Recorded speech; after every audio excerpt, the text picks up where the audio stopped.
போஸ் மாமா எங்கள் மம்மி என்னை கூப்பிட்டு இங்கே பாரு ஒரு அதிசயத்தை நாங்கள் என்னன்னு பார்த்தாக்கா எங்கே பாரு நீ ஜிம் பண்ணுறியா இல்லையான்னு தெரில உன் ப்ரெட்டு பண்ணி உங்கள் ப்ரெட்டுக்கு 2 ஆர்ம்ஸ் வந்துட்டுக்குதுறான்னாங்க.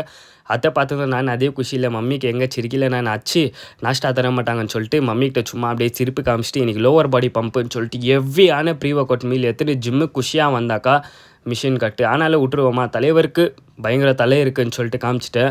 அண்ட் நம்மளால் முடிஞ்சிருந்து ஃப்ரீ ஒர்க் அவுட் நிறைய பண்ணிட்டேன். அண்ட் தலைவர் ஒருத்தர் இன்ஸ்டாகிராமில் மெசேஜ் பண்ணி உங்கள் கூட ஒர்க் அவுட் பண்ணிட்டானாரு 2 வேரியேஷனுக்கு ஐயா கையோ காணும்னு சொல்லிட்டு ஓட்டார்.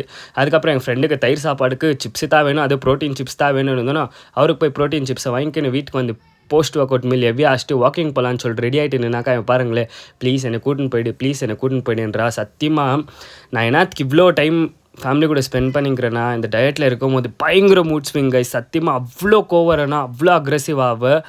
பட் இந்த மாதிரி குழந்தைங்க கூட பேசும்போதெல்லாம் ஃபுல் குஷி ஆகிடும், எனக்கே மைண்ட் ரிலாக்ஸ் ஆகிடும். அப்படி இப்படி பேசினே அல்சூர் லேக்கு வாக்கிங் போயிட்டேன். ஒண்டியாக போயிட்டு 10 கிலோமீட்டர் வாக் பண்ணி முடிச்சிட்டேன் கைஸ். சத்தியமாக ஒரு மாதிரி குஷி எனக்கே.